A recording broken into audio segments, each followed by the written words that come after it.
Enfin, je pense qu'une société fondée sur la peur, et aujourd'hui les médias, le monde dans lequel on est, favorise énormément la peur. La peur effectivement de l'autre, la peur du terrorisme, la peur du futur, la peur du chômage, de ceci, de cela. Et comme tu disais parfaitement, ça l'attire en fait. C'est les principes de la loi d'attraction un petit peu.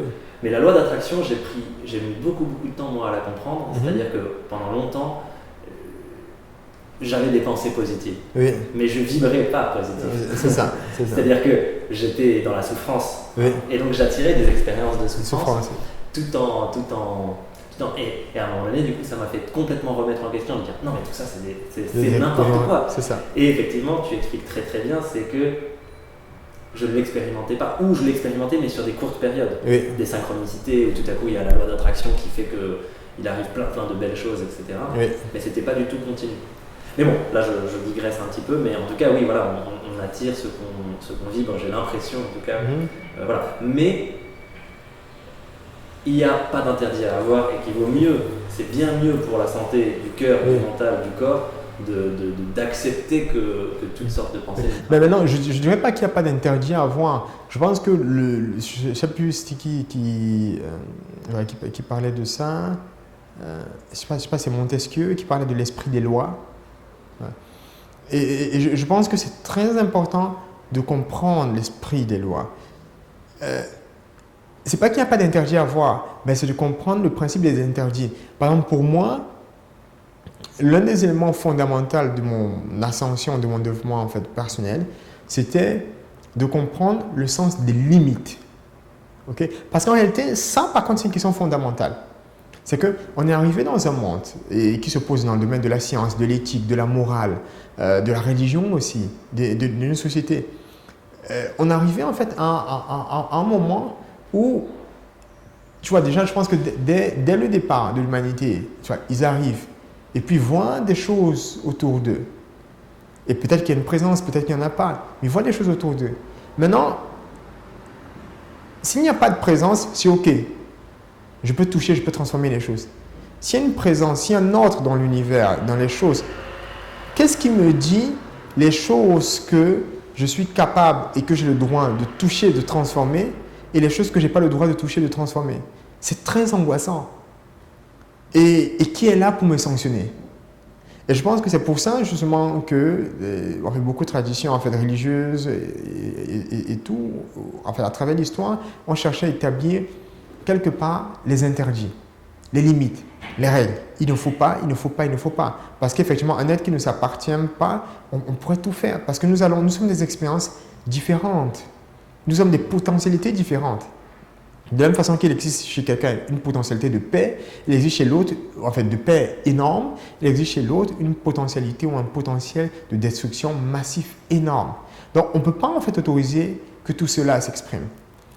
Par contre, l'un des éléments fondamentaux, c'est de comprendre quel est le sens des limites. Et par exemple, je sais pas, est-ce qu'on peut greffer une peau, je sais pas, d'animal? Est-ce qu'on peut autoriser des recherches sur les animaux? Est-ce qu'on peut autoriser, par exemple, voilà, une fusion entre l'être humain, et la machine, par exemple? Il y a tellement, jusqu'à quel point est-ce qu'on peut transformer la Terre? Une des choses qui m'a vraiment fait évoluer, c'est de comprendre le sens des limites. Et j'ai fini par comprendre que les limites ne sont pas là pour nous indiquer l'endroit où le travail doit s'arrêter en nous. Les limites sont là pour nous indiquer l'endroit où le travail doit commencer en nous. Quand on regarde notre société où l'évolution humaine a uniquement été une transformation, une conquête de limites. À chaque fois. Une conquête de limites. C'est ça qui a fait de nous qui nous sommes. On a commencé avec des bactéries qui ont au fur et à mesure colonisé, conquis leur environnement et c'est venu en fait à nous. On était dans l'eau, on est venu sur la Terre, on est en train de conquérir l'espace maintenant.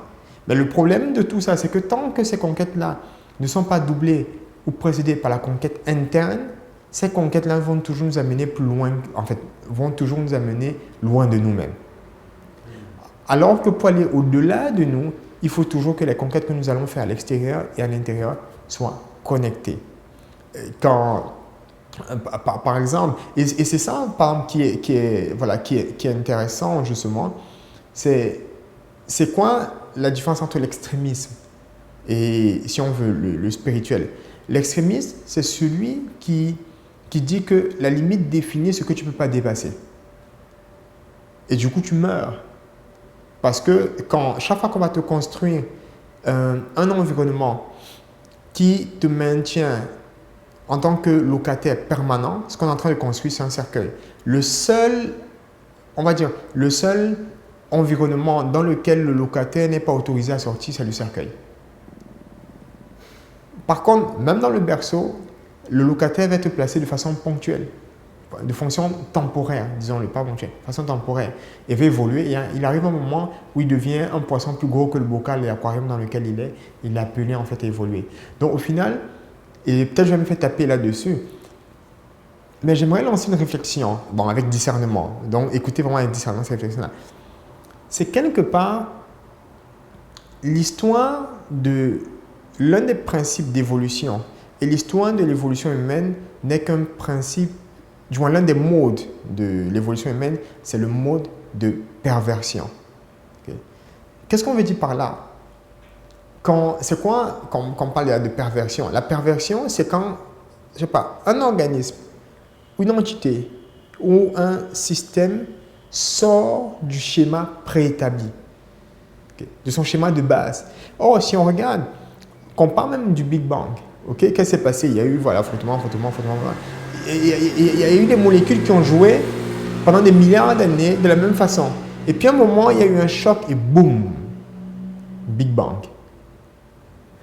Et puis ça s'est passé de la même façon jusqu'à ce que les batteries apparaissent. Il a fallu en fait qu'une batterie fasse quelque chose qu'elle n'était pas autorisée à faire pour que justement ça émerge. Puis on est passé par les singes, ainsi par les différentes étapes de l'évolution. Et à chaque fois, il a fallu qu'un membre de l'espèce fasse quelque chose qui n'était pas autorisé à faire. On repart encore beaucoup plus loin. C'est qu'aujourd'hui, quelqu'un comme toi et quelqu'un comme moi, en fait, nous pouvons nous asseoir ensemble. Il suffit en fait de regarder, il y a encore une vingtaine, je ne sais pas, une vingtaine, bon, peut-être un siècle ou bien une quarantaine, voilà, d'années, mais plusieurs siècles. De cela, quelqu'un comme toi et comme moi, on ne pouvait pas. Parce qu'on était considérés comme des gens totalement différents. Et les gens qui avaient mon apparence étaient considérés comme une race en fait inférieure. Donc, imagine-toi ce qui a pu se passer chez la première femme, je dis bien la première femme de maison qui est tombée amoureuse d'un esclave noir. Okay. Déjà dans sa tête elle-même. C'était comme aujourd'hui tomber amoureux d'un cheval, par exemple. Voilà. Ou d'un Dan ou d'autres choses. C'était une perversion énorme par rapport au schéma qu'on lui avait inculqué à la base. Or, ça c'était quoi? C'est la dimension de l'amour qui a fait. Et donc ces couples-là, ces premiers couples qui ont émergé ont été persécutés parce que il faut dire ce que c'était des abominations. Ils ont été persécutés, ils ont été tués parce que la société ne les tolérait pas. Et au fur et à mesure, ce qui s'est passé, c'est qu'il y a eu ce qu'on appelle un nombre critique de personnes. Et au bout de ce nombre critique de personnes, la société a commencé à s'éveiller. Et aujourd'hui, on est entré dans une ère de tolérance. Voilà. Et pareil, dans certaines cultures, on ne tolérait pas des albinos, on ne tolérait pas des gens qui ont une sexualité transversale, ainsi de suite. Mais à partir du moment où on comprend le vrai sens des limites, je pense qu'on peut retrouver notre humanité. Okay? Donc il faut apprendre à lire entre les lignes. Je ne suis pas en train de promouvoir quelque chose, mais ce que j'ouvre, c'est j'ouvre une réflexion. Tout à fait. Je comprends totalement. C'est-à-dire cette idée que la perversion peut avoir plusieurs sens. C'est-à-dire que la perversion, elle peut avoir le sens de déviance, de choses qui sont désagréables, etc.